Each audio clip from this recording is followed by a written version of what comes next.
To attract good luck, wealth, and positivity, kailangang nasa balanse at tama lahat ng placement ng bawat bagay according to Feng Shui.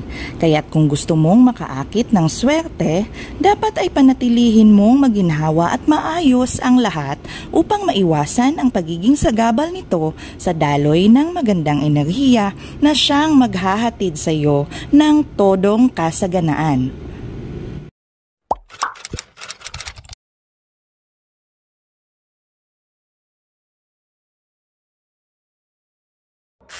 Hi guys, it's me Jen and welcome back to my YouTube channel. For today's video, alamin natin kung paano natin mas mapaganda ang swerte ng pagpasok ng Agosto. Kung bago po lamang kayo sa channel ko, please don't forget to click the subscribe button at mag-iwan na din ng comments kung may nais po kayong malaman o kahit simpleng thumbs up at like man lang kung ang mga video ko ay inyong nagustuhan.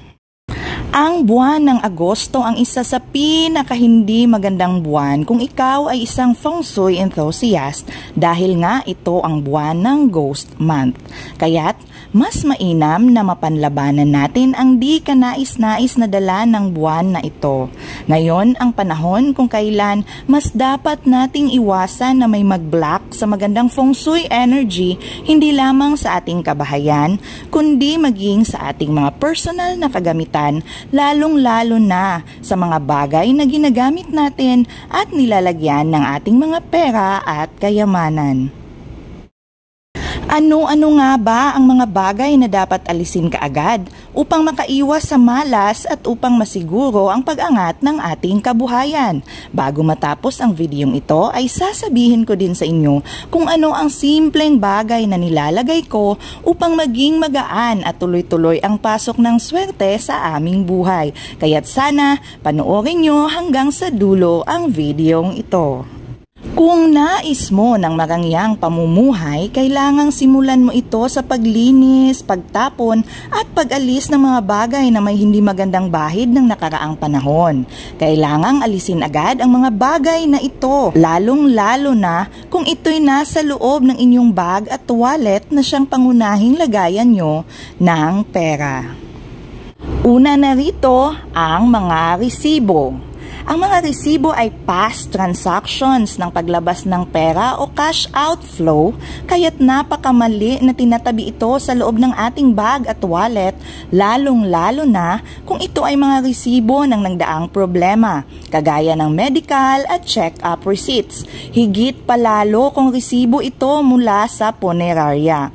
Anumang bagay na konektado sa hindi magandang bagay o pangyayari ng nakaraan ay hindi dapat manatili, lalo na sa inyong personal na taguan ng pera dahil malaking blockage ito sa enerhiyang papasok sana. Maaring itago ang mga resibo na may warranty sa isang separate na lalagyan. Kahit pa na importante ito, ay hindi pa din dapat mapuno at magsiksikan ang wallet at bag ng mga bagay na hindi naman pera o katumbas ng pera. Make sure to keep your wallet clean, tidy, and free from extra objects other than money. Mas maluwag na wallet, mas okay. Ang ibig sabihin ng maluwag at malinis na wallet ay kahandaan nito para sa maraming pera na handang tanggapin at ipasok sa lagayan na ito. Kaya't kung goal mong yumaman, make sure na handa din pati ang bag at wallet mo. Number 2. Mga basag na salamin o broken mirrors. Ang mga basag na salamin o anumang bagay is a very big no sa Feng Shui. Alisin agad at huwag nang gumamit ng basag na salamin dahil punong-puno ito ng negatibong enerhiya. Ganon din ang mga basag na pinggan o ano pa mang sirang bagay. May mga superstitious beliefs na nagsasabing 7 taon ng kamalasan ang katumbas kung ikaw ay makabasag ng salamin. Siguro marahil, according to studies, 7 years is the time it takes to replace all the cells in your physical body. May mga Feng Shui rituals at practices na ginagawa kung ikaw ay disgrasyang nakabasag ng salamin. Una dito, magtapon ng asin sa kaliwang balikat.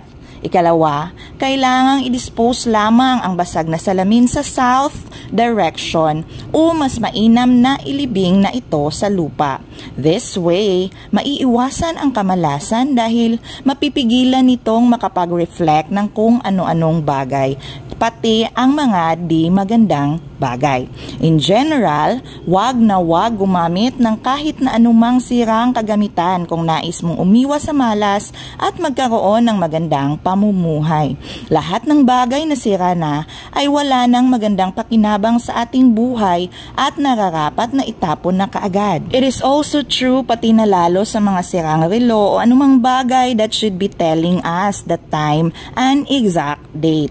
Agad ipaayos ang relo, the time na nasira ito. Sirang orasan would correspond to you being stuck in your current situation or stop moving forward. May mas mga pangit pang superstitious ukol dito na nangangahulugan daw ito di umano ng pagtigil ng isang buhay, kaya't iwasang mag-stuck nang wala ng silbing relo. Isa pang dapat alisin or iayos agad ang mga nagkalat na coins sa loob ng bag. Baka akalain mong isa itong magandang practice dahil nga maraming coins ang nagkalat kung saan-saan.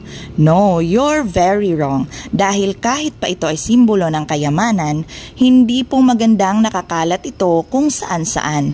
Kailangang iligpit ito sa isang lagayan kagaya ng coin purse upang maiwasan ang pag-block at pag-bump nito ng mga positive energy at upang mapanatili ang kaayusan ng lahat. Sa Feng Shui at maging sa Buddhism, ang lahat ng bagay ay kailangang nasa tamang ayos at balanse. So we have mga cactus at iba pang matitinik na halaman. In Feng Shui, anumang halaman na may tinik at walang bulaklak o magandang bunga ay isang malaking magnet ng bad energy at bad vibes. Ang mga tinik ay sumisimbolo ng mga pasakit at balakid, kung kaya't hindi itong magandang elemento lalong-lalo na sa loob ng ating bahay at negosyo. Roses and oranges are the known exceptions dito dahil nga hindi umano kayang tabunan ng maliliit na tinik ang taglay na ganda at positive energy ng mga bulaklak ng rosas, lalong-lalo na ng matatamis at ng tinatawag na lucky fruits like oranges and lemons. Number 5, mga patay na halaman. Lahat ng bagay na tuyo, sira at patay na ay isang malaking simbolo ng kamalasan at hindi na dapat ilagay, i-display at pabayaan sa loob ng ating bahay. Kung gusto mong mapanatili ang swerte at lalo pang magkaroon ng pag-angat sa iyong kabuhayan, add some lucky plants inside your home. It will not only make your home fresh and vibrant, but also invites positivity and enhances wealth flow as well. Pero make sure na kaya mo silang alagaan dahil sa oras na nasira o namatay sila, mawawala lahat ng swerte at magiging puno na sila ng kamalasan, kung kaya't nararapat na ilabas at tanggalin na kaagad. Hindi po lamang ito para sa mga halaman, kundi maging sa mga hayop o preserved animal na minsan ay nakadisplay kagaya ng ulo ng usa at iba pa. All dead symbols ay isang malaking Feng Shui no-no. We all love to have good life, money, and prosperity. Pero kung sa simpleng kagamitan ay hindi natin kayang maging maingat at mapanuri, good flow of luck and energy will never be onto us. Kaya't before we welcome a new month, lalong-lalo na ngayong ghost month, make sure to clean, tidy up, and keep out all those energy blockage and bad Feng Shui elements away to let us have a better lucky days ahead. Para mas maging maswerte pa tayo ngayong Agosto, huwag kalimutang maglagay ng mga pampaswerte sa ating bahay, wallet at negosyo. For my wallet, I always do a month-end cleaning schedule to make sure na laging malinis at ready to accept and receive blessings po tayo.